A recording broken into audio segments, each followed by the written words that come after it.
Duc a fait de Tolsleng l'un des centres de torture les plus efficaces du régime Khmer Rouge. Il a admis avoir supervisé les interrogatoires, puis l'exécution de quelques 15 000 personnes, et a fourni pour preuve de ses aveux des milliers de documents administratifs. Conduit sur les lieux avant le procès, il avait été submergé par l'émotion. Poursuivi pour crimes de guerre et crimes contre l'humanité, il a espéré alléger sa peine en coopérant avec le tribunal. Je voudrais demander pardon aux victimes et aux familles des victimes.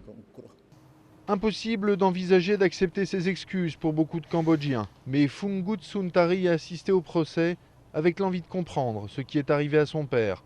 Il a survécu 7 mois dans la prison avant d'être exécuté. C'était un ancien professeur du haut fonctionnaire Khmer Rouge, quelqu'un qu'il avait profondément respecté. Mais au tribunal, Duc a nié qu'il ait été torturé. Il n'y a pas eu de torture. Je voudrais être très clair avec vous sur ce point. Un des rares moments du procès où le tortionnaire a montré une émotion pas forcément convaincante. Ici, lorsqu'il parle du professeur Funton, il a l'air embarrassé pour la première fois. C'est un signe qu'il ne dit pas la vérité. Au terme des débats, Phungut Suntari s'est donc fait sa propre opinion sur la contrition du bourreau. Ces larmes, c'est des larmes de crocodile. Il a essayé de pleurer, il a réussi pour avoir la pitié des juges.